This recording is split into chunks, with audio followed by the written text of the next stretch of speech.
Hello and welcome to Build Back Better from For the Region, a series of conversations with some amazing people, organisations and businesses across our region who are making amazing things happen and helping us to build that flourishing, prosperous, healthy, happy region that we all want to see. Today I'm delighted to be talking to Ange Bettany. Now Ange is the leader of a new project in Swansea called Room to Grow. Hi Ange, welcome, thanks for joining us.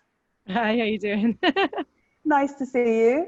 Let's start with a bit about you and your background. I know you run a business in Swansea already. Have you always been an entrepreneur? Tell us about your background.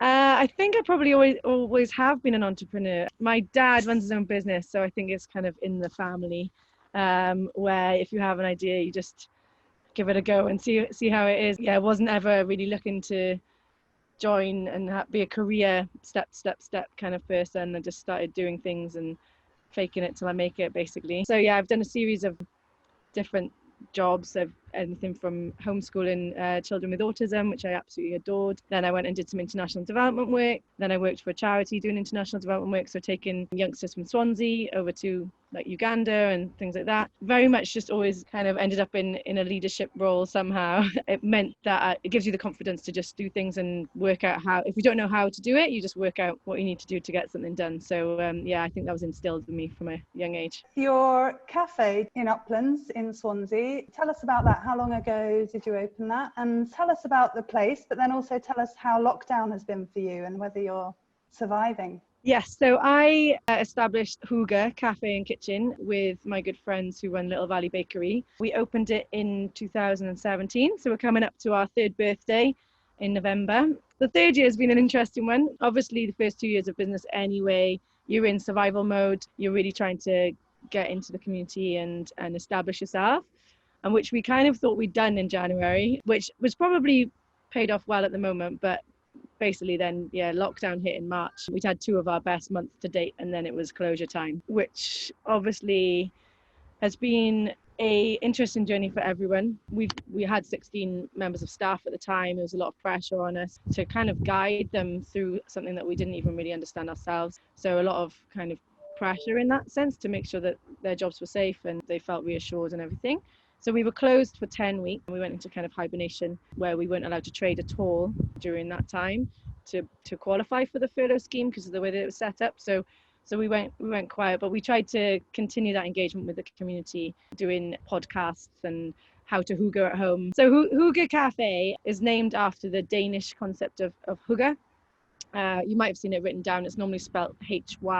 It's that cozy feeling, kind of equivalent to what we've got in the Kutch feeling in Wales, except Hoogah goes a bit deeper into quality over quantity, looks at the environment a lot, it encourages getting engaged with nature, and we felt that really fitted with our ethos as business partners, with a commitment to organic produce, local produce, not business for business's sake, business for connecting with the community and giving back to the customers. So we offer very high quality food but at a reasonable price. We don't try and be a premium market. We want it to, like, good food to be accessible, and I think because of that connection with the community and just an honesty to our work, we've gained a lot of community support that has ridden us through this coronavirus pandemic, and we're so grateful to all of our customers for that. So we did close for 10 weeks completely, and then because we just didn't feel like it was safe to operate, we were allowed to because we were a food business, but we just felt like it wasn't the time. And then 10 weeks in, we opened for takeaway pizza,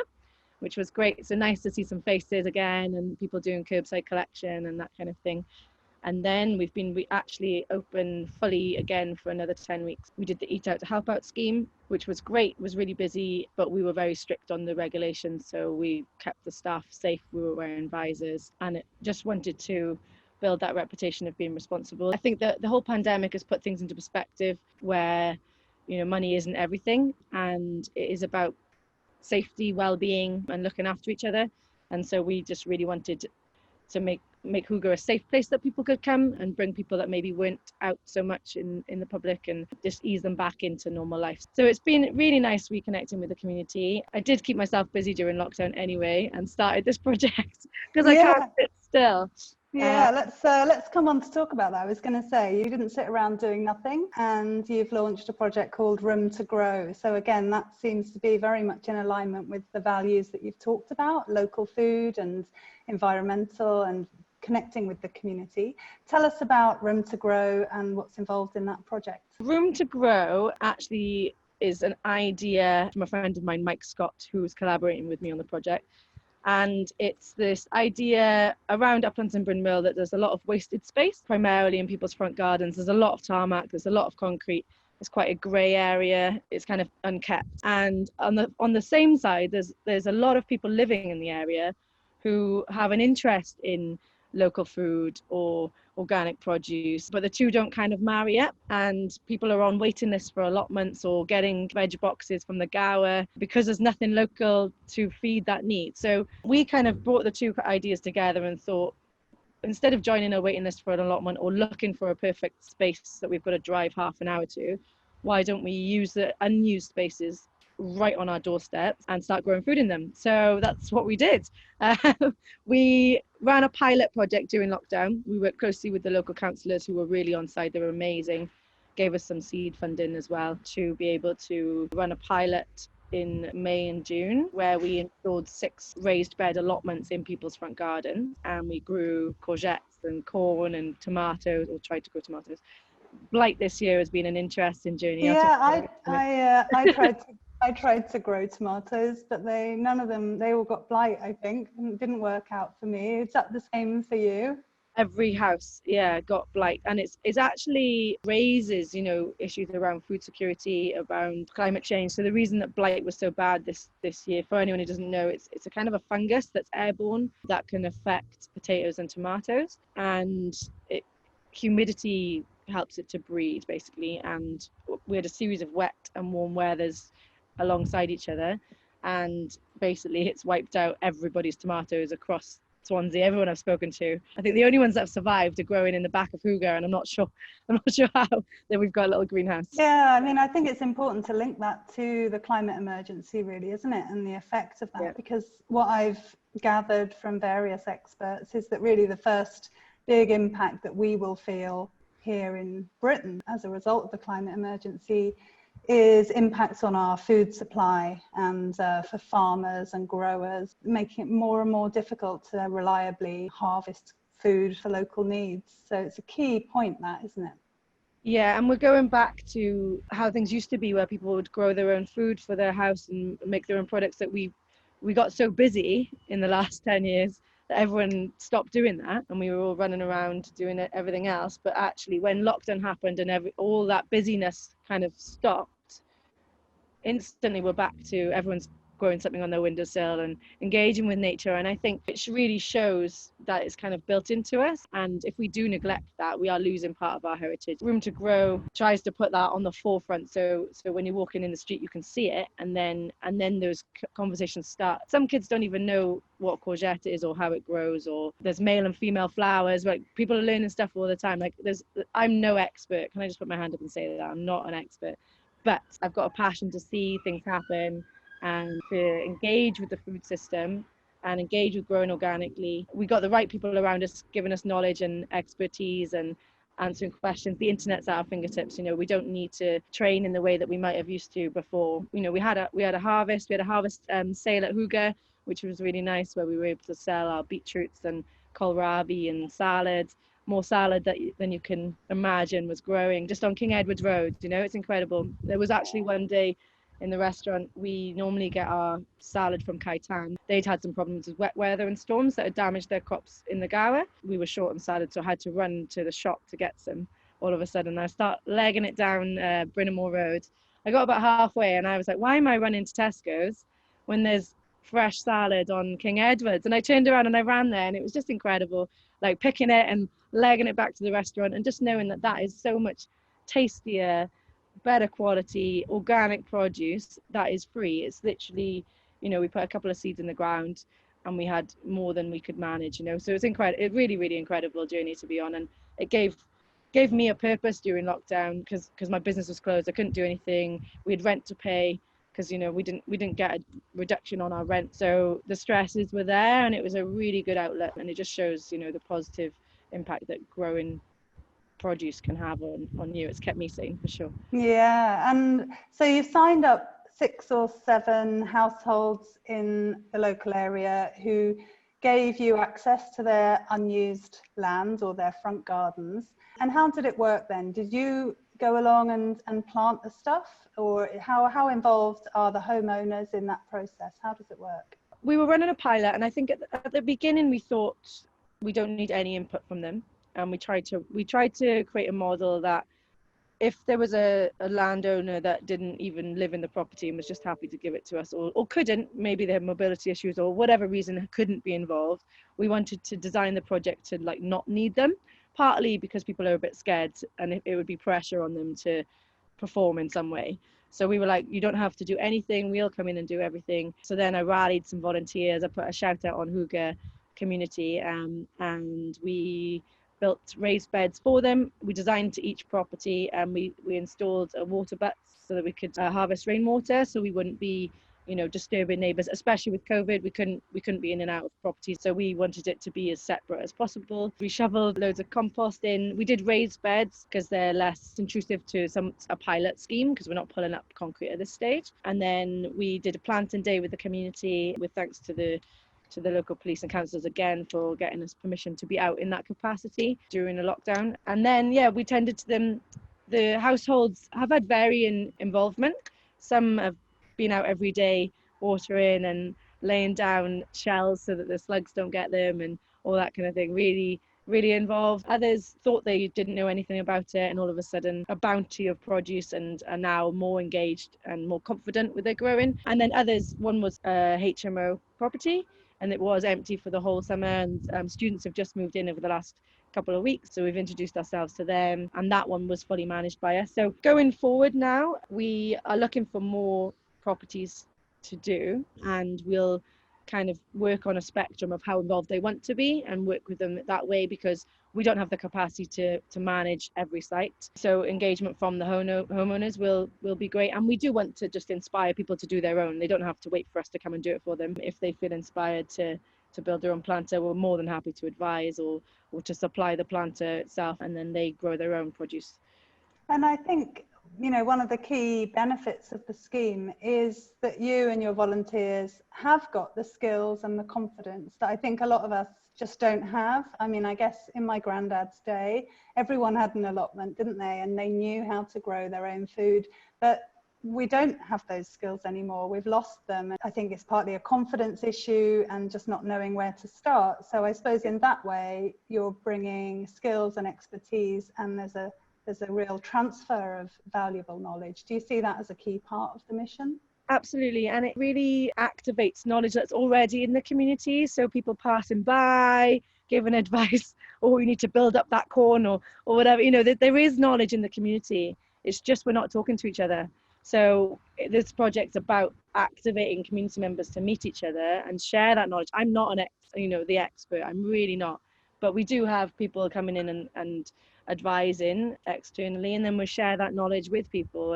And like I said, people passing by, giving their 2 cents about this and that, and that's how we learn, and that's the fun thing about it. And people are turning up, giving us plants that they'd grown at home, or asking, can they have a cutting of this or that. So it is a confidence issue. I completely agree, and I think loneliness is a big thing in our community, no matter how busy and full of life we all might look sometimes. If you're not connected with your neighbours, it's a real shame. I feel like Room to Grow is like the perfect connective kind of force for the community to meet each other, to swap food, to laugh, to cry, to really be on that journey together and break down barriers, meet people you've never met before. Some of our volunteers were isolating on their own, for 12 weeks during lockdown, and coming and volunteering a couple of times with us just gave them a purpose for that week even, and they were really thanking us for being able to be involved and feeling connected to something. One guy was a student, he's in his 3rd year, but he'd had to take some time out, and so his family were all in England. He was in lockdown by himself really, and hadn't ever really connected with Swansea community in that way, because he'd been in his university bubble. So we were able to kind of meeting families who've got kids who are from here, or learn about other projects that are going on. So it's a real hub of community knowledge sharing. Yeah, just a sense of purpose. It's just incredible. That's one of the most incredible things that's come out of it, I think. It must have been a really rewarding experience so far. What are some of the challenges? I mean, I think as a change maker, we all feel it, don't we? That we're trying to make something good happen. We're trying to do something for the community, but there are always obstacles and challenges. You have to have quite a lot of resilience and perseverance yourself. What are some of the challenges, and how have you overcome those? So I suppose a big challenge is a fear of not knowing where to start. But I feel like by talking to like-minded people and having, approaching the councillors and things, that really opened some doors and made things happen. Obstacles, I mean, there's been quite a few this year, hasn't it? With growing, it was a physical task we had to do. We had nowhere to store any compost. So the very moment a ton of manure arrives outside one of the properties that I don't live at, I had to be there and make sure that it was moved in time for it not to cause an obstruction to the street. So starting a project with no real base was an interesting challenge. Luckily, I had Hoogah and we used it for incubating all of our seedlings, which is really nice. So I was lucky in that way that I had a bit of space resource. Challenges wise, I mean, I've been pretty lucky so far in that it seems to be a project that people have been waiting for. They really have engaged with it. We had an instant community online, instant support almost due to, I guess, COVID lockdowns, and the local councillor, Mary Sherrod, really wanting to see communities thrive in this time. And yeah, without her support and encouragement to get it started in May, when everything was closed, and I was like, you want me to do this now? She was like, would you? And I was like, yeah, okay. Without that, would it have happened? I don't know. Maybe it wouldn't have happened as so quickly, or I would have had the confidence to do it. So I think it is about people, really. They're the answer, and a bit of encouragement, and then you've got to be crazy enough like me to just give it a go.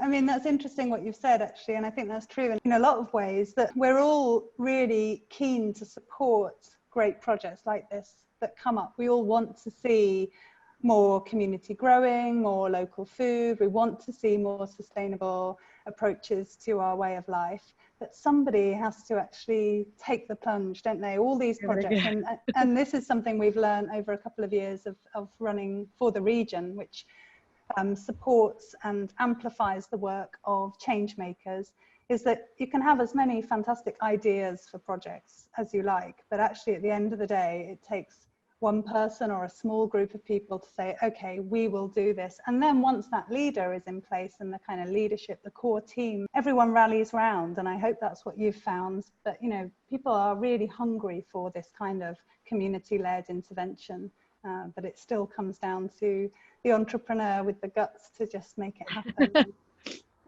Yeah, I mean, like you said, there's a lot that goes into running a project. Like you say, you've got to have a good idea. You've got to work out how is it going to work. These pilots, like we've just delivered, are essential for working out what the problems are. How do we manage space that doesn't belong to us, and how do we make sure nothing gets damaged, or what we build these in a way that they are what the customer wants, what the homeowner wants, and that they solve more problems than they cause. And also like insurance for volunteers, and you have to think about all those things. Getting materials during lockdown was an interesting one. Queuing for 4 hours outside Hancock and Brown to pick up timber to build planters, and not having a big enough vehicle to really get enough, so having to do that a few times. There was a lot of time spent in that car park. I made some friends in there. There's a lot that goes in behind the scenes, the volunteer management, and obviously when August came, the business reopened, and that was a challenge because I had to put a lot of my energy back into making sure that my staff were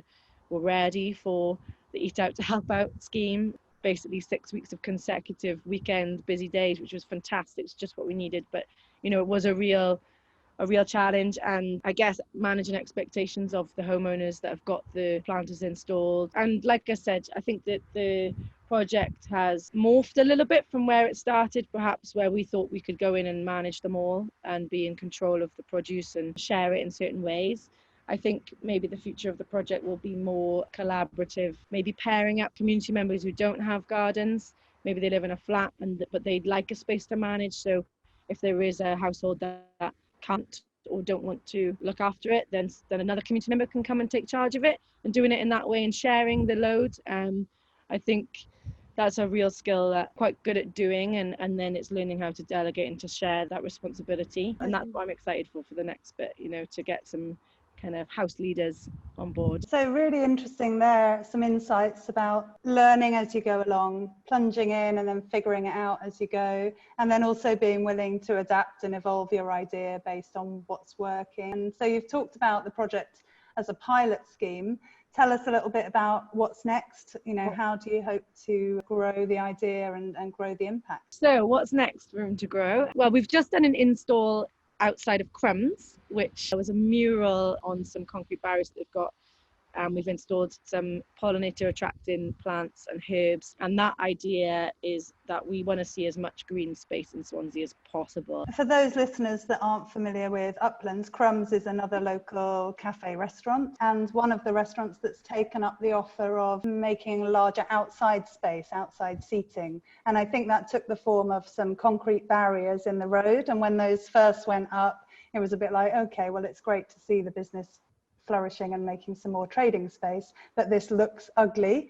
And then the next time I saw it, it's been transformed with some amazing artwork, and as you say, you've planted things in there. The whole concept of Room to Grow is thinking outside of the box of where you can grow.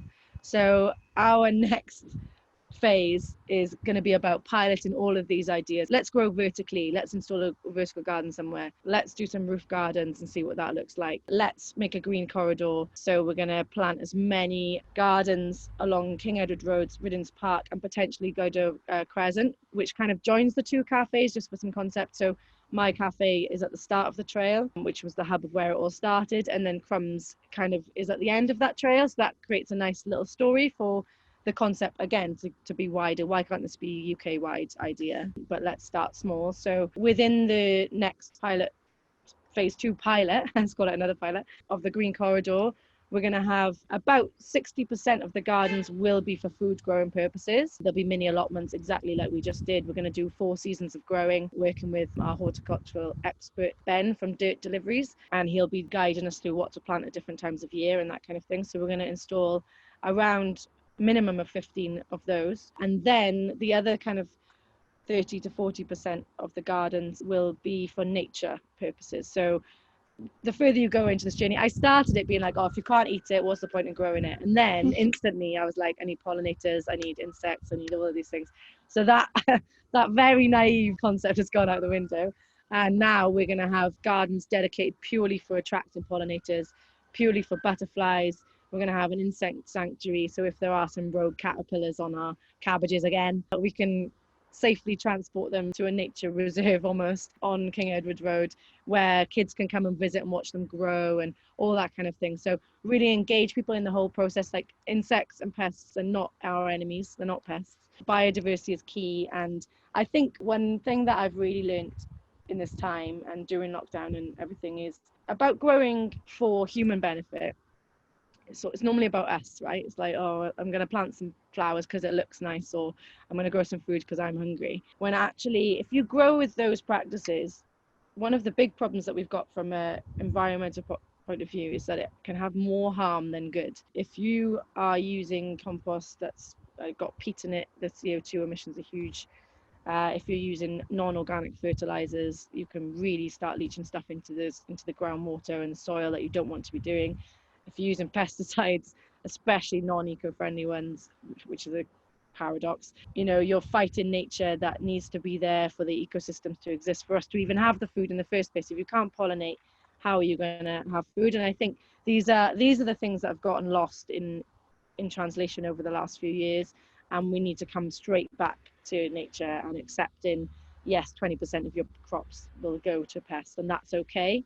We're not in a fight with nature. We need to collaborate with it. And yeah, hopefully this next phase will bring what we did in the first one, where we did have lavender on each site, and we had marigolds for the tomatoes and that kind of thing. This idea of companion plants that deter pests instead of using pesticides. But these gardens that are purely for nature, I'm so excited for.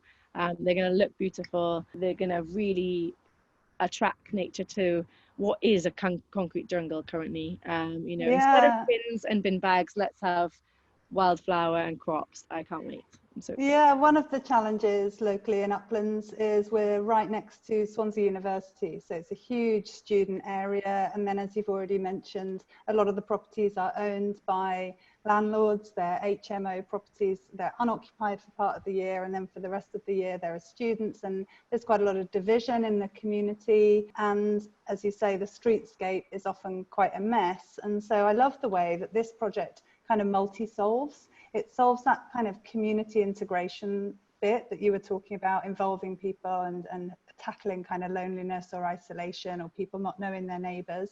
But it also just improves the streetscape, doesn't it? As you're walking around, wouldn't it be amazing to see those front gardens which have been tarmacked over or just gravelled because it's low maintenance, transformed into engaging green spaces, and you can pluck a tomato. Yeah, totally. Pick one on the way past. The most common questions I get asked are, what are you doing, for a start? But are you not worried that people are going to vandalize or come in? And I think that fear of the community itself accentuates the problem, because people are too scared to do anything nice in case it gets ruined. So then they don't do anything nice, and then it gets worse, and then they're blaming each other for it. And I think, yes, okay, being a university city has its challenges, but it's got so many more opportunities than it does challenges. And I think we need to change the way that we see that integration. And in some ways, if the properties are empty for the whole summer and that's when the harvest is, then it's our produce for the community to enjoy. So there's wins and it's trade-off. I really resonate with what you've said there. For the Region is now the hosts of a new community rail partnership for South West Wales, and part of that is looking at disused land around train stations, and we're having all sorts of conversations about land around Swansea train station, and particularly the forecourt there. There's a big area of just concrete in front of Swansea train station, and you think this is not a great public space, it's not a great welcome for people coming off the train, and it could be brought to life with growing and planting and all sorts of things. But of course everyone says, well, but what about vandalism, and what about people hanging about if you put seating? And it's like, well, actually what we need to do is involve community members and create that sense of ownership and create nice places for people to be, and not be scared of community members engaging with it. Yeah, absolutely. I think, what's the point if we can't engage with all the different types of people in the community, and a lot of them feel isolated, which is what causes bad behavior sometimes anyway. So like, let's engage. And yeah, okay, if some of them get ruined, I'm sure there'll be outcry, so it's okay. I don't need to fight that battle. I'm sure plenty of people will fight it for me. So let's engage each other. People have never met. During lockdown I've started my own garden, much to my partner's despair. It's not finished, unlike everyone else's. But even I've met my neighbours through it, and she's chatting to me about, she's from Hungary and she doesn't know many people here, and it really creates a cohesive communities that really find their common ground. Transform concrete into green growing space. It's carbon capture. It helps with flood defence. Seeing some really bad flash flooding around these areas as well, because the drains can't cope with the freak weather. And actually, if we pull up these concrete slabs or build raised bed planters, it helps stop that water runoff causing so many problems. And water butts do that. There's simple solutions that, honestly, the amount of positives that have come out of this project is incredible. So I'm really excited. So yeah, the next phase is exciting because we're going to explore the nature gardens, the butterfly, the pollinators. We're also going to have we're trying to get some funding together for this, but we want to take some data on air quality and water quality and rainfall and all those things, so we can really start to measure the impacts of these gardens. Because okay, they're small spaces, there may be 2 to 4 meters squared, the actual planters themselves.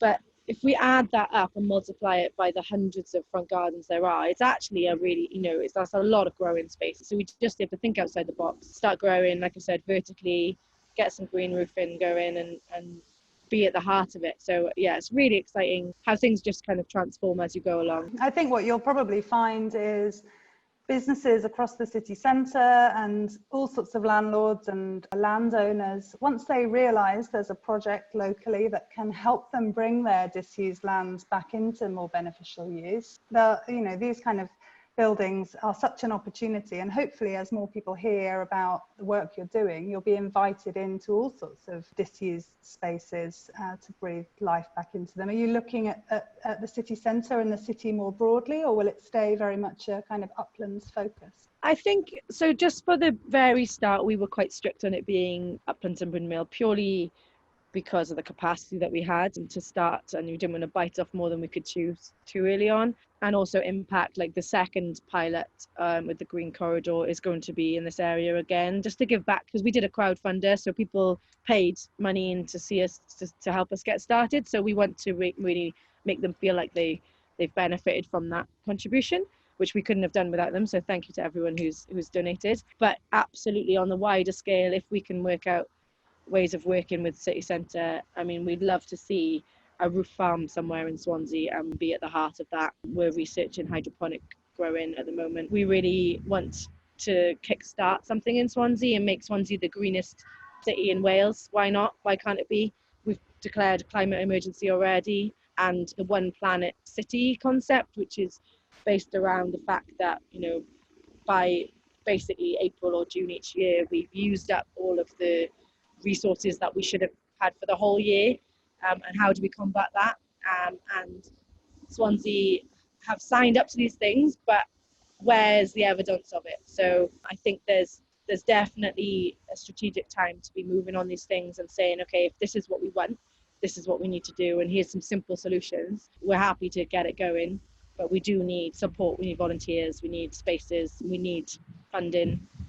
These things aren't free. We're trying to work on maybe like the idea of a membership for people who do want to grow in their own front garden. Maybe we can't afford to install in everyone's for free. There's no way. However, maybe you can join Room to Grow as a member and receive seeds and information and be part of that community. Like, some people have a bit of knowledge or passion or interest to do it, but they just are scared, and maybe they can join as a member, and that membership money can help us transform other spaces.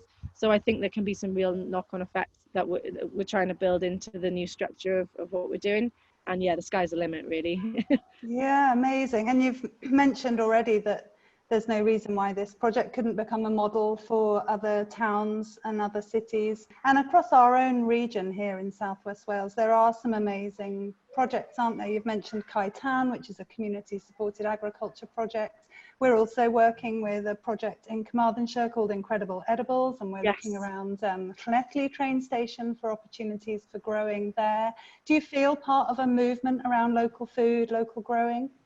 Yes, definitely. I mean, I instantly had support from Swansea Organic Growers online, or Swansea Growing Partnership, and also Graft, who are down in the museum doing their soil-based syllabus.